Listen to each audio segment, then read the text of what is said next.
आज के इस वीडियो में आपको हम कक्षा 12 गणित समाकलन की जो है 4 ऐसे सवाल बताने वाले हैं जो कि काफ़ी महत्वपूर्ण है और ये एनसीईआरटी पर आधारित है। जैसे कि आप सभी को भाई अच्छे से ये मालूम होगा कि फर्स्ट और सेकंड से संबंधित एग्जाम में हर बार एक क्वेश्चन उठाता है और साथ में ये भी पता होगा भाई आंशिक भिन्न से संबंधित, क्योंकि आंशिक भिन्न से संबंधित भी हर बार एग्जाम में क्वेश्चन उठाया जाता है, जिसको हम लोग निश्चित समाकलन से भी कह सकते हैं। यहाँ का जो लिमिट आती है, लिमिट को देकर भी आपको इसमें से सवालें पूछता ही पूछता है। और अगर हम और आगे की बात करें तो ये वाली सवाल आप देख सकते हैं जो कि रूट के अंदर है। इस मॉडल की सवाल भी भाई एग्जाम में पूछता है और सेम वही सवाल बटे में करके भी हमसे एग्जाम में पूछता है। तो आज के इस वीडियो में 4 ऐसे सवाल देखने वाले हैं जो कि काफ़ी इंपॉर्टेंट है, जैसे कि आप यहाँ पर देख सकते हैं। चलिए हम देखेंगे सबसे पहले नंबर, तो पहली नंबर सवाल ध्यान देना, ये चारों सवाल बोर्ड एग्जाम के लिए काफ़ी इंपॉर्टेंट है। आपने देखा फर्स्ट और सेकंड का रूल आंशिक भिन्न पर, और जो भी आपने रूट की सवाल देखा था भाई ये वाली सवाल तो आप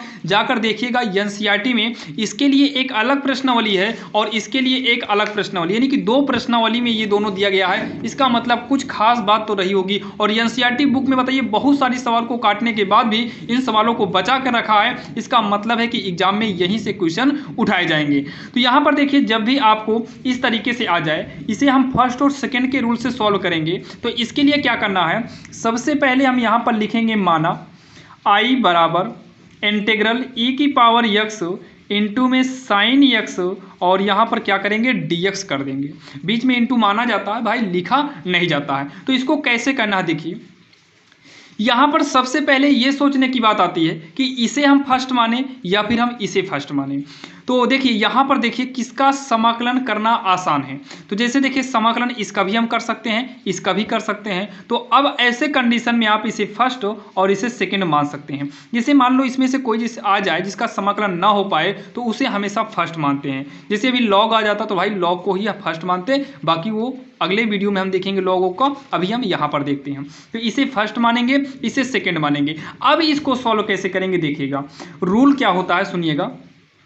इसमें का रूल होता है फर्स्ट को बचाकर वैसे लिख लो, सेकंड का समाकलन करो। सेकंड बोले तो साइन एक्स, साइन एक्स का हम क्या कर देंगे, समाकलन कर देंगे। देखिए समाकलन लगा दिए, इसका मतलब इसका हमें समाकलन करना है, बीच में माइनस लगेगा। अब क्या करना है, पहले का अवकलन करो, मतलब सेम ऐसे ही लिख दो, पहले का अवकलन कर दो, दूसरा वैसे ही साइन एक्स को उतार लीजिए। उसके बाद इसका होल इंटीग्रल कर दो। इस तरीके से क्या कर देंगे, होल इंटीग्रल कर देंगे। अब आगे क्या करेंगे, I बराबर में e की पावर x, साइन x का जो समाकलन होता है ना वो माइनस का कॉस x होता है। तो बीच में कोई चिन्ह नहीं है तो भाई इंटू तो लगाना ही पड़ेगा, माइनस इंटीग्रल लगाएंगे ये वाला। e की पावर x का अवकलन की बात करें तो भाई e की पावर x ही होगा, इंटू में साइन x का समाकलन करेंगे तो ये होगा माइनस में कॉस x। ये क्या हो जाएगा, माइनस में कॉस एक्स। अब यहाँ ब्रैकेट लगा के साइड में dx है, केवल ये बड़े ब्रैकेट के अंदर का सॉल्व किए हैं। फिर होगा I बराबर e की पावर x, ये माइनस आगे आएगा, e की पावर x इंटू में कॉस x है, माइनस ये वाला माइनस इंटू में है भाई बाहर निकाल देंगे तो माइनस माइनस प्लस हो जाएगा, इंटीग्रल e की पावर x इंटू में कॉस x dx होगा। अगर हम बात करें तो यहाँ फिर से फर्स्ट और सेकंड का रूल काम करने वाला है। ये जो फर्स्ट और सेकंड दिखा रहे हैं आपको एग्जाम में लिखना नहीं है फर्स्ट सेकंड, ये आपको समझाने के लिए यहाँ पर फर्स्ट और सेकंड लिखे हुए हैं। अब उसके बाद I बराबर हो जाएगा माइनस में e की पावर x इंटू में क्या होगा कॉस x प्लस। अब यहाँ पर क्या करेंगे, फिर वही रूल, फर्स्ट को लिखेंगे इंटू सेकंड का समाकलन, तो कर दीजिए समाकलन, कॉस का होगा साइन x प्लस में ही बीच में माइनस लगता है। फर्स्ट का अवकलन करेंगे तो ex ही रहेगा, सेकंड का समाकलन करेंगे तो साइन x ही रहेगा। फिर होता है होल इंटीग्रल, जैसे यहाँ किए थे तो यहाँ ddx दिखाए थे, यहाँ पर डायरेक्टली कर दिए, यहाँ इंटीग्रल दिखाए थे, यहाँ डायरेक्टली हमने कर दिया। फर्स्ट को बचाए, सेकेंड का समाकलन किए, फिर फर्स्ट का अवकलन, सेकंड का समाकलन, ex का अवकलन ex ही होता है, e की पावर x ही होगा साइन x। अब इतना करने के बाद I बराबर माइनस e की पावर x इंटू में कॉस x प्लस में e की पावर x इंटू में साइन x, इंटू आपका छिपा है माइनस। अगर आप देखें तो ये पूरा का पूरा I के बराबर में है, मतलब e की power x sine x dx किसके बराबर, I के। तो इस सब के स्थान पर हम I कर देंगे, ठीक, I कर देंगे। अब उसके बाद I है, ये माइनस में I है, इसको उठाकर इधर लाएंगे तो ये प्लस में I हो जाएगा। तो अब क्या बचा है, e की power x cos x plus में e की पावर x साइन x, ये साइन है। अब उसके बाद ये जुड़कर हो जाएगा 2y इक्वल में, प्लस वाले को आगे कर लो, माइनस वाले को हम क्या करेंगे भाई, पीछे कर लेंगे। अब उसके बाद i है यहाँ 2i को उतारिए। वैसे इस पूरे में e की पावर x कॉमन हो रहा है, ब्रैकेट में बचेगा sin x, माइनस में क्या बचेगा, cos x बचेगा। अब i बराबर होगा 2 का पक्षांतर करेंगे, 2 बटे में आएगा तो e की पावर x बटे में 2 हो जाएगा, और ये हमारा sin x माइनस का cos x उतार लेंगे। अब i की जगह पर i का मान रखेंगे तो यहाँ पर लिखेंगे, लास्ट में एग्जाम में लिखिएगा, अतः इंटीग्रल e की power x sin x dx, क्योंकि i को तो हमने सबसे शुरू में ही यही माने हैं, i को हमने शुरू में ही क्या किए हैं, यही माने हैं। तो ये हो जाएगा e की पावर x बराबर dx भी रहेगा, e की power x sin x dx बराबर e की पावर x अपान 2, ये हो जाएगा sin x माइनस का cos x। और इसी में आपका जो है प्लस का c भी लगता है, प्लस का c खैर हाल यहीं से लगा दीजिए, ठीक, ये हो जाएगा प्लस का c कर देंगे, और यही जो है इसका फाइनली आंसर हो जाएगा, जो कि ये आप देख सकते हैं। और काफ़ी आसान था और आपके समझ में भी आया होगा। अगर कोई भी डाउट हो तो आप लोग कमेंट बॉक्स में बताइएगा। और बाकी ये हमारी पहली नंबर सवाल थी। अब हम देखने वाले हैं दूसरी नंबर सवाल, जो कि काफ़ी इम्पॉर्टेंट है। अब यहाँ पर देखिए भाई, जो दूसरी नंबर सवाल आपके सामने लिए हुए है ना, ये आंशिक भिन्न पर सॉल्व करना है भाई, काफ़ी इंपॉर्टेंट सवाल है। आप देखिएगा ये एनसीईआरटी में भाई, ये काफ़ी इंपॉर्टेंट है। हम चाहते तो ये पावर का 2 ना लेते, जब ये पावर का 2 ना लेते ना तो काफ़ी आसान हो जाता, इसलिए हमने पावर की 2 लिए हैं, ताकि आप अगर इसे समझ लेते हैं तो आप भाई छोटी मोटी सवालों को तो चुटकियों में कर ही सकते हैं।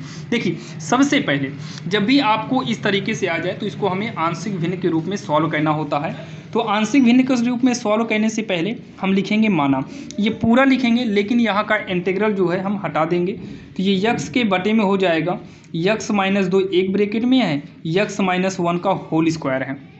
जब भी इसको हम आंशिक भिन्न में तोड़ते हैं, ध्यान से देखिएगा, ऊपर जो x है इससे मतलब नहीं है, ये बटा खींचिए, ये x माइनस 2 अलग कर दो, फिर यहाँ प्लस लगाओ, फिर बटा खींचिए, x माइनस 1 है तो x माइनस 1 लिखो, यानी कि स्क्वायर अभी हटाइए, होल स्क्वायर है तो अभी स्क्वायर हटाइए। अगर ये स्क्वायर अंदर होता तो स्क्वायर हम लिख देते, लेकिन ये होल स्क्वायर है इसलिए अभी होल स्क्वायर रहने दो।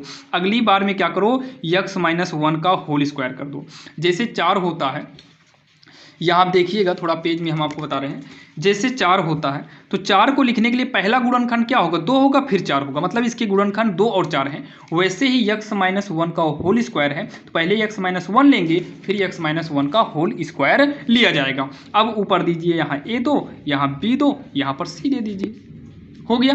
अब इसको हम क्या करेंगे, समीकरण R मान लेते हैं, या ABCD में कुछ भी मानिए, और अब आपको निकालना है पहले ABC। तो चलिए हम निकालते हैं ABC, और ABC निकालने के लिए ये रहेगा x बटे में x माइनस 2, और इसमें भाई जो मेन होता है वो ABC का मान निकालना ही मेन होता है।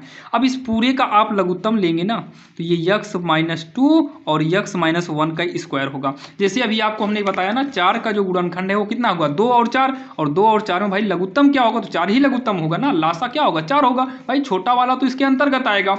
वैसे ही ये तो लिख लिए, इन दोनों में से बड़ा ये है तो यही लघुत्तम में ले लिया जाएगा। अब देखिए x की पावर x माइनस 2 से कटेगा, ये वाला बचेगा, इससे गुणा करा दो, x माइनस 1 का whole square plus x minus 1 से ये एक बार कटेगा, और यहाँ देखिए a है ना तो ऊपर a भी लिखेंगे साथ में, b, ये एक बार कटेगा तो ये वाला तो बचा ही है x माइनस 2, और भाई ये वाला भी बच जाएगा x माइनस 1, स्क्वायर है तो एक बार तो बचेगा ही, प्लस में c, x माइनस 1 का स्क्वायर कटेगा, बचेगा क्या, x माइनस 2 ब्रैकेट, और इसको अब सॉल्व करेंगे, ये पूरा का पूरा क्या हो गया, कट गया, बचा क्या x, a लिखेंगे। और यहाँ पर जो हम रूल बताएंगे, ये कंप्लीट ऐसा रूल बताएंगे भाई जो सब के लिए काम आए। किसके लिए काम आए, सब के लिए काम आए, उसके लिए हम आपको बताएंगे। पहले तो एक बार इसको उतारते हैं, x माइनस 2 x माइनस 1 होगा, c x माइनस 2। इसकी ट्रिक होती है निकालने का ABC का मान, लेकिन ट्रिक से हर जगह काम नहीं आता है, कहीं कहीं हमको वैसे भी सॉल्व करना पड़ जाता है। बाकी आपको हम जो ट्रिक बताने चल रहे हैं, ये वाली ट्रिक आप समझिएगा, अगर हो सकता है समझ में आए तो ये हर जगह के लिए काम आए। सबसे पहले इसमें चेक करो, x के साथ माइनस में क्या है, 1 है, x के साथ माइनस 1 है क्या, अगर ये माइनस 1 है तो आप यहाँ पर x बराबर 1 रख सकते हैं। x बराबर 1 रखने पर x बराबर माइनस 1 है तो माइनस का मतलब प्लस 1 रख सकते हैं, ये माइनस 2 है इसका मतलब आप प्लस 2 भी रख सकते हैं। तो हम पहले x के स्थान पे क्या रखेंगे, माइनस 1, सुनिएगा, नहीं प्लस 1, तो x की जगह 1 ये इक्वल, ध्यान से आप सुनिए भाई, अगर हम यक्स की जगह 1 करेंगे तो यहाँ क्या होगा, एक में जीरो, एक में एक को घटाएंगे कितना आएगा, जीरो, जीरो का स्क्वायर करेंगे जीरो, जीरो का ए में गुणा करेंगे जीरो, मतलब सब जीरो प्लस। अब यहाँ देखो यक्स की जगह हम 1 करेंगे तो 1 में 1 गए जीरो, जीरो का गुणा कराएंगे तो ये पूरा क्या हो जाएगा, सबका सब जीरो होगा, ये भी जीरो हो गया, प्लस लगाएंगे सी। यहाँ पर हम अगर 1 रखेंगे तो 1 माइनस 2 हो जाएगा, ठीक। तो 1 जीरो जीरो लिखा ही नहीं जाएगा, प्लस का सी गुणे ये होगा -1, जो कि आगे प्लस तो लिखा नहीं जाता, तो 1 बराबर प्लस माइनस माइनस सी हो जाएगा। और अगर यहाँ से सी का मान निकलेगा तो माइनस उधर चला गया, -1 हो जाएगा सी बराबर कितना हो गया, -1। सी का मान कितना निकला, -1 आ गया। सी का मान कितना आ गया, -1 आ गया। अब यहीं पर साइड में यक्स बराबर 1 रखे हैं, अब अगला क्या है, -2 है तो प्लस का 2 रखेंगे, चिन्ह विपरीत रहना चाहिए। यक्स बराबर 2 रखने पर आपको हर सवाल में ऐसे ही कॉन्सेप्ट यानी कि रूल यूज करना है। चलिए तो यक्स बराबर कितना हो गया, 2, तो रखिए यक्स इसी में रखना पूरा, यही लाइन आपकी मेन है, तो यक्स की जगह 2 रखेंगे। सुनिएगा तो यहाँ पर देखो थोड़ा यहाँ इक्वल रहेगा बीच में, इसको हटाइए, 2 बराबर, ठीक, 2 बराबर ए लिखेंगे। यहाँ पर अगर हम यक्स की जगह 2 करते हैं तो -1, 2 में से 1 घटाएंगे, जीरो नहीं होगा तो पड़ा रहने दो, प्लस में। सुनिए जब यहाँ पर 2 करोगे भाई, 2 में 2 गए जीरो, तो ये जीरो पूरा हो जाएगा, जीरो प्लस यहाँ 2 करेंगे ना, 2 में 2 गए जीरो, जीरो का सी में कराएंगे, ये भी जीरो हो जाएगा।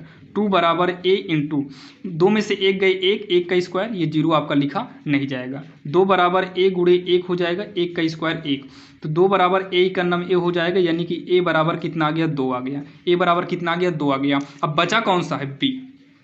अब सुनिएगा ऐसे ही आपके पास कंडीशनें आएंगी भाई, इस ए मतलब ए बराबर 2, सी बराबर -1 निकलेगा। और अब यहाँ पर मैटर जो फंस जाएगा भाई, कहाँ मैटर फंसने वाला है, यहाँ बी में। तो यक्स का मान कुछ ऐसा लो कि ये बी वाला जीरो ना हो। अगर हम यक्स का मान 1 लेते हैं तो जीरो हो जाएगा, खट्टा थे तुरंत, क्योंकि ये वाला जीरो होगा तो सब जीरो होगा। यक्स बराबर हम जैसे ही 2 लेते हैं ना, 2 में 2 गए जीरो, सबका सब जीरो हो जाए। भाई इन दोनों को देखो ही मत, बी वाला जीरो नहीं, क्योंकि अब ए निकल आया, सी निकल आया, भाई बी का मान निकालना है तो बी वाले को बचाओ। तो बी को बचाने के लिए कुछ ऐसा करो यक्स का मान कि जीरो ना हो। तो 1 लेने पर जीरो होगा, 2 लेने पर जीरो होगा, ले लो 3, क्या ले लो, 3 ले लो।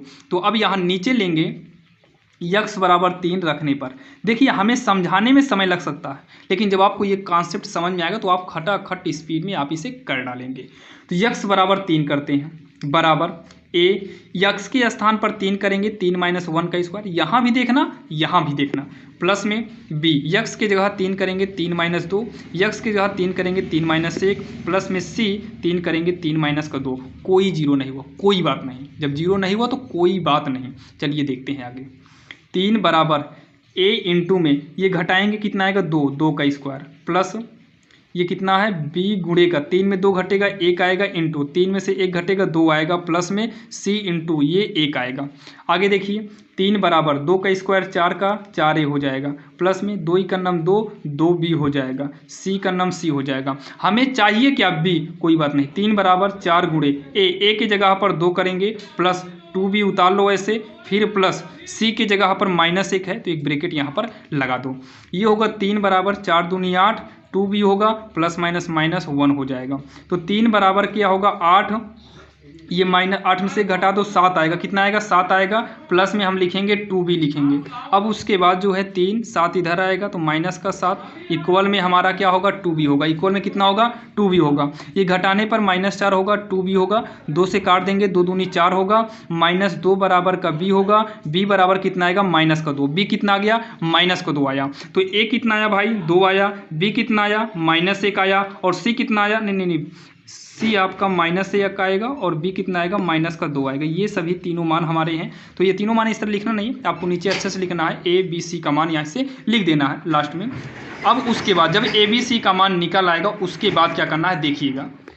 जब आपका ए बी सी का मान निकल आएगा तो लिखना है ए बराबर कितना निकला भाई, ए बराबर जो हमारा निकला था 2 आया था, बी बराबर जो आया था ये भी 2 आया था, सी बराबर जो आया है -1 आया, तो ए बी सी का मान आया है। अब हम लिखेंगे समीकरण आर से, जो समीकरण आर माने हैं तो समीकरण आर से लिखेंगे। आप लोग देखिएगा जो समीकरण आर है ये देख सकते हो, यही आपका भाई समीकरण आर है। तो पूरा समीकरण आर को उतारिएगा, यक्स बटे में यक्स -2 है, यक्स -1 का स्क्वायर है, फिर इक्वल ए है तो ए के स्थान पर 2 कर दो, पूरा बटे वाला उतार लो, प्लस में बी की जगह हम -2 कर दो, बटे वाला उस वैसे ही उतार लो, ब्रैकेट लगा देते हैं, प्लस में सी की जगह कितना है -1 है तो x -1 का स्क्वायर, बीच में प्लस है तो प्लस ही रहने दो, बस ए बी सी का मान वही रखना है। इतना आपके समझ में आया होगा भाई, इतने में दिक्कत नहीं होगी क्योंकि हमने पूरा कॉन्सेप्ट बिल्कुल आसान तरीके से बताए हैं। अब इतना कहने के बाद क्या करो, समाकलन कर दो। क्या करो, समाकलन करने पर क्या करेंगे, हम समाकलन करेंगे। जब हम समाकलन करेंगे तो यहाँ इंटीग्रल लग जाएगा, x -2 होगा, x -1 का स्क्वायर dx, क्योंकि समाकलन लगता है तभी dx भी आ जाता है, इक्वल ये हो जाएगा इंटीग्रल 2/x -2, ये होगा प्लस माइनस माइनस, अच्छा dx इसका लगा दो, 2 के बटे में x -1 होगा, ये माइनस प्लस माइनस होगा, यहाँ dx लगा दो, तो 1 के बटे में हो जाएगा x -1 का स्क्वायर, यहाँ पर dx लग जाएगा। अब इतना करने के बाद, अब इतना कहने के बाद ध्यान देना भाई, इंपॉर्टेंट सवाल है तो भाई लॉन्ग तो थोड़ा बहुत जाएगी ही, क्योंकि ये पूरे यूपी बोर्ड में 8 नंबर के आते हैं, अदर बोर्ड के लिए भी काफ़ी इंपॉर्टेंट, क्योंकि एनसीईआरटी में ये क्वेश्चन दिया गया है, आप देखिएगा।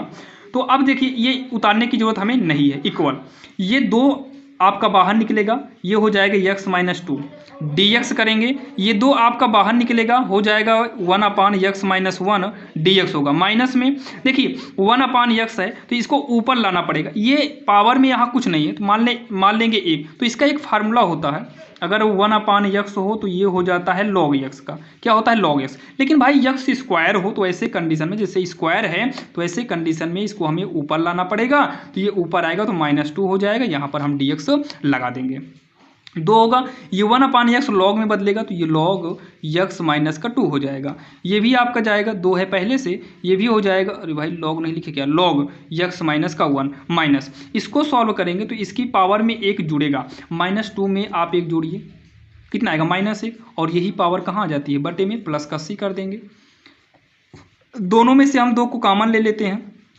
तो ये हो जाएगा log x -2 माइनस में, ये हो जाएगा log x -1, ब्रैकेट बंद करेंगे क्योंकि 2 हम इन दोनों में कॉमन लिए, आगे 2 था, माइनस माइनस प्लस होगा, ये माइनस से प्लस में कहने के लिए हम इसे बटे में भेज देंगे, और बटे में 1 जो था भाई इसी के गुणा में हो जाएगा एडजस्ट।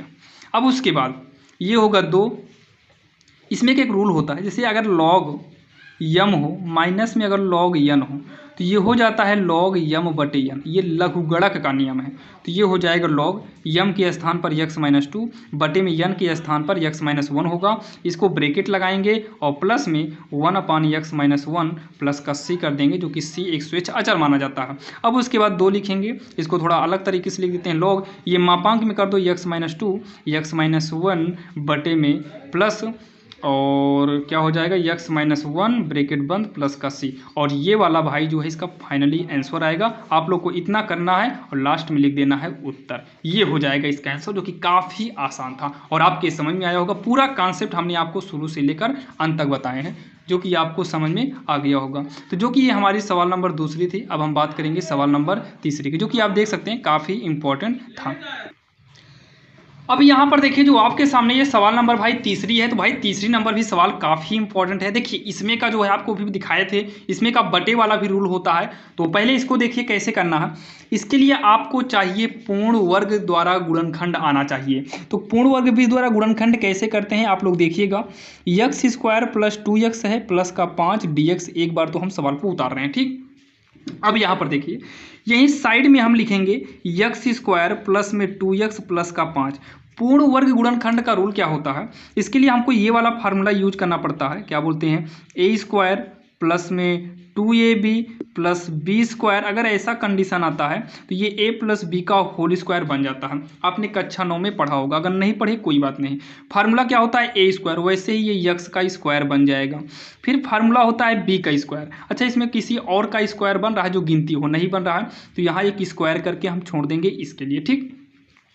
धन में मान लो ये a² हो गया, ये b² हो गया। फार्मूले के हिसाब से 2 गुणे a की जगह पर कितना है, कितना है भाई, a की जगह पर कितना है, a की जगह पर x है, इंटू में b की जगह पर कुछ नहीं है। तो आप बताइए कितने से गुणा करें कि यहाँ 2x है कि नहीं है। तो 2x है, कितने से गुणा करें कि ये 2x ही रहे। तो आप कहेंगे 1 से कराओ ताकि 2 ही का नाम 2 ही रह जाए। तो 2 रहने के लिए 1 चाहिए, यहाँ पर 1 हो गया, तो ये आपका इसमें मैच करेगा, ये इसमें मैच करेगा, ये अकेले बच रहा है तो ये आपको यहाँ पर घटाना पड़ेगा और यहाँ पर प्लस का 5 लिखेंगे। तो ये हो जाएगा यक्स प्लस 1 का होल स्क्वायर होगा, माइनस में 1 का स्क्वायर है, प्लस में 5 है, तो ये यक्स प्लस 1 का होल स्क्वायर बनेगा, 1 प्लस में 5 हो जाएगा, यक्स प्लस 1 का स्क्वायर होगा, ये घटाने पर प्लस का 4 आएगा, तो ये बनेगा यक्स प्लस 1 का होल स्क्वायर प्लस में 2 का स्क्वायर। इस तरीके से जो है पूर्ण वर्ग बनता है। बाकी आपको यहाँ पर यही लिखना पड़ेगा, कितना लिखेंगे, रूट के अंदर यक्स प्लस 1 का होल स्क्वायर प्लस में 2 का स्क्वायर करना होगा, ठीक, 2 का स्क्वायर करेंगे और यहाँ पर dx लगाएंगे। तो इसके लिए एक फार्मूला आता है, फार्मूला क्या आता है, यहाँ पर आप लिख देना सूत्र, थोड़ा काली पेन से लिख देना एग्जाम में सूत्र को, केवल सूत्र को काली से, अब जो लिखेंगे वो नीली से। तो सूत्र क्या होता है, किस आकार का बना है, देखिए यक्स है तो मान लो यक्स स्क्वायर पूरे को, प्लस में ये 2 है तो 2 को मान लेते हैं a का स्क्वायर dx। इसका फार्मूला जो होता है, इसका फार्मूला होगा 1/2 यक्स, 1/2 यक्स, फिर उसके बाद रूट के अंदर यही पूरा यक्स स्क्वायर प्लस में ए स्क्वायर, फिर प्लस रहेगा ए स्क्वायर अपान 2, फिर होता है लॉग यक्स प्लस रूट में यक्स स्क्वायर प्लस ए स्क्वायर प्लस सी, ये इसका फार्मूला होता है। अब इस फार्मूले पर सॉल्व करेंगे तो 1/2 यक्स, यक्स के जगह पर कितना है, ये यक्स है तो यक्स किए थे भाई, यक्स के जगह कितना है, यक्स प्लस 1 है तो यक्स प्लस 1 करेंगे, फिर उसके बाद अंडर रूट, रूट के अंदर क्या लिखेंगे पता है, रूट के अंदर ये पूरी वही सवाल है, मतलब ये पूरा का पूरा लिखना है, तो इसको लिखने से अच्छा है कि आप यही लिख दीजिए, यही वाला लिख दो, वही बात है ना दोनों। तो x square plus 2x plus का 5 हो गया, फिर यहाँ प्लस ए की जगह पर 2 है तो 2 का स्क्वायर बटे में 2 होगा,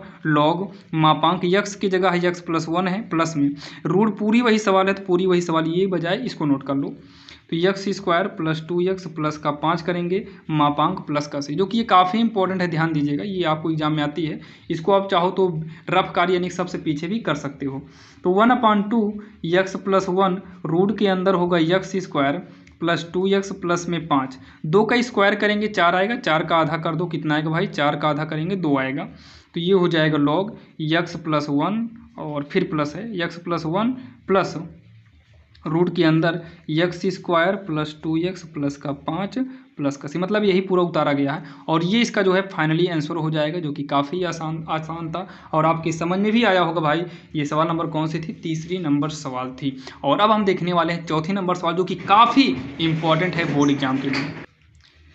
अब यहाँ पर देखिए जो सवाल नंबर चौथी है ये भी काफ़ी इंपॉर्टेंट है, ध्यान दीजिएगा, इसको भी आपको वही करना होगा भाई, dx करते हैं बटे में, इसको भी पूर्ण वर्ग भी द्वारा सॉल्व करना है, लेकिन यहाँ पर ध्यान दीजिए, इसका पूर्ण वर्ग बनाने के लिए हमको जो है a square plus 2ab plus B square चाहिए, तभी ये जाकर बनता है a प्लस बी का होल स्क्वायर, ठीक। ये वाला फार्मूला बनाने के लिए हमको किसी एक का वर्ग चाहिए, जो कि यक्स स्क्वायर का तो वर्ग बनेगा लेकिन 3 का नहीं बनेगा, तो ऐसे कंडीशन में 3 कॉमन ले लो, तो 3 कॉमन लेंगे तो यक्स स्क्वायर बचेगा। अच्छा इसमें तो 3 था नहीं, तब क्या करेंगे भाई, तब इसके बटे में हमें 3 करना पड़ जाएगा, साथ में भी 3 नहीं है तो इसके भी बटे में 3 करेंगे, जैसे आप 3 का गुणा कराओगे फिर से यही आ जाएगा। अब ये रूट के साथ ही बाहर निकालो, रूट 3 को बाहर निकालो, रूट के अंदर है 3 अकेले को बाहर निकालो, तो 1 रूट के अंदर यक्स स्क्वायर प्लस में 5/3x प्लस में 7/3 और साइड में dx को कर देना है, ठीक। अब इतना करने के बाद 1/√3 इंटीग्रल 1/रूट के अंदर अब बनाइए पूर्ण वर्ग, तो पूर्ण वर्ग के लिए किसी एक का वर्ग चाहिए, तो हमने यहाँ पहली का वर्ग कर दिए, यानी कि यक्स का स्क्वायर बन गया। अब दूसरे का स्क्वायर नहीं है तो यहाँ किसी और का स्क्वायर नहीं बना, तो यहाँ पर एक स्क्वायर करके हम छोड़ देंगे, ठीक है, ये स्क्वायर करके हम क्या करेंगे, छोड़ देंगे। तो मान लीजिए ए स्क्वायर हो गया, ये बी स्क्वायर हो गया, धन में क्या होता है 2 गुणे, पहले यहाँ से लेंगे गुणे।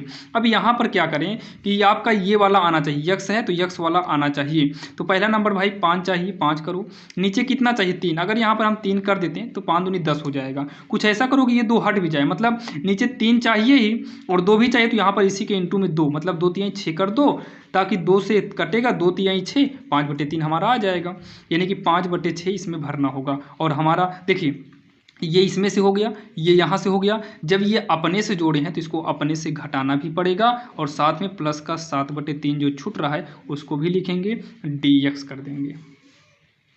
अब उसके बाद ये 1/, कितना होगा, रूट का 3 होगा, इंटीग्रल 1/, रूट के अंदर ये तीनों मिलकर आपका बनेगा यक्स प्लस में 5/6 का होल स्क्वायर बन जाएगा, प्लस नहीं माइनस है, 5 का स्क्वायर करें कितना आएगा, 25 आएगा, 6 का स्क्वायर करेंगे 36, यहाँ लिख दो 25 आएगा ये वाला, बटे में 36 आएगा, और ये प्लस में 7/3 है, यहाँ dx करेंगे, इसको सॉल्व करेंगे, साइड में माइनस के साथ है, प्लस में 7/3। अगर यहाँ पर सॉल्व करेंगे तो काफ़ी लंबी आपकी सवाल हो जाएगी, बाकी आप साइड में करिएगा भाई, नंबर तो आपको उतना ही मिलने वाला है। तो 36 3 का लघुत्तम लेंगे, 36 ही आएगा, तो ये माइनस का 25 प्लस में ये बढ़ ये 36 बढ़ सते कितना होगा 84, इसको घटाने पर आएगा कितना, प्लस में 59/36 आएगा। ठीक, तो आइए आगे सॉल्व करते हैं। 1/√3 इंटीग्रल में 1/, रूट के अंदर यक्स प्लस 5/6 का स्क्वायर होगा, ये आपका कितना है 59/36, 59/36 आएगा। यहाँ पर हम क्या करेंगे, dx कर देंगे, तो 1/, का √3 होगा, इंटीग्रल 1/, ये हो जाएगा यक्स प्लस 5/6 का होल स्क्वायर, जो कि ये अंडर रूट के अंदर है, ये हो जाएगा पता है रूट में 59/6 का होल स्क्वायर बन जाएगा, रूट में 59/6 का होल स्क्वायर बन जाएगा, और यहाँ पर dx करेंगे। इसका एक फार्मूला होता है, फार्मूला यहाँ लिख दे रहे हैं, अगर 1/x² माइनस a² है, रूट के अंदर इंटीग्रल लगा हो, तो ये फार्मूला हो जाता है 1/, ये फार्मूला देखिए यहाँ पर, देखो ये फार्मूले आपके लिखे हुए हैं, तो x² माइनस a², 1/, नहीं लॉग के साथ हो जाएगा केवल, देखिए लॉग में x प्लस रूट के अंदर पूरा वही माइनस का सहित है, और प्लस वाले में प्लस का सहित रहता है, तो ये हो जाएगा लॉग में हो जाएगा, यहाँ पर देखिए लॉग होगा मापांक यक्स प्लस रूट में यही x² माइनस a² मापांक c, ये इसका फार्मूला होगा। तो 1/√3 पड़ा रहेगा आपका, ये हो जाएगा लॉग यक्स की जगह पर क्या है, यक्स प्लस 5/6 होगा, फिर प्लस में रूट का वही का मतलब जो आपकी सवाल है, मतलब आपकी जो पूरी की पूरी जो सवाल है, तो यहाँ से रिटर्न यहाँ, यहाँ से यहाँ, यहाँ से यहाँ, यहाँ से यहाँ, पूरी यही सवाल पर आपको आना है, तो पूरी यही सवाल को ही यहाँ क्या करना है, नोट कर देना है। तो यहाँ पर पूरी सवाल आपकी जो मेन थी वही आपको नोट करना। सवाल क्या था पता है, आपकी सवाल शुरू में थी 3x² प्लस में 5x प्लस का 7 था, लेकिन ये नहीं था, ये 3 कॉमन ले चुके थे ना, तो यहाँ 5/3 और 7/3 था, ये था, और मापांक लगाएंगे प्लस का c, यही इसका जो है फाइनली आंसर होगा, क्योंकि ये वाला यानी कि ये यानी कि यहाँ तक रखेंगे, √3 तो आपका बाहर निकल गया, तो ऊपर आपको नहीं जाना है, तो ये इसका जो है फाइनली आंसर हो जाएगा, जो कि काफ़ी आसान था और आपके समझ में भी आया होगा। और ऐसे ही वीडियो आपको मिलते रहते हैं, अगर आप इस चैनल पर नए हैं तो भाई चैनल को सब्सक्राइब कर लीजिएगा, और वीडियो कैसा लगा आप लोग बताना, और अपने दोस्तों को जरूर शेयर करिएगा। हम कोशिश करते रहते हैं कि हर वीडियो में आपको कुछ ना कुछ नया सिखाया जाए, और आज की इस वीडियो में हमको ये 4 सवाल भाई काफ़ी इंपॉर्टेंट लगा था, ये एनसीईआरटी पर आधारित था, अनसॉल्व क्वेश्चन बैंक में भी ये सवालें थी, तो हमें लगा कि आपको बता देना ही ज़्यादा सही होगा, और आशा करता हूँ कि आपको ये चारों सवाल समझ में आई होगी। और हम तो यही कहेंगे, अगर आपके पास बुक है तो आप इस मॉडल की सवाल चाहे एनसीईआरटी उदाहरण ही लगाइए, लेकिन आप इस मॉडल की एक एक सवाल जरूर दोहराइएगा, ताकि एग्जाम में कोई भी दिक्कत ना हो, और हम कोशिश करेंगे कि आपको ऐसे ही इंपॉर्टेंट क्वेश्चन डेली का डेली मिलता रहे। और भी इंपॉर्टेंट क्वेश्चन के लिए हम डिस्क्रिप्शन में लिंक डाल देंगे। तो चलिए मिलते हैं किसी अन्य वीडियो में, और वीडियो पसंद आया भाई चैनल को सब्सक्राइब जरूर करिएगा।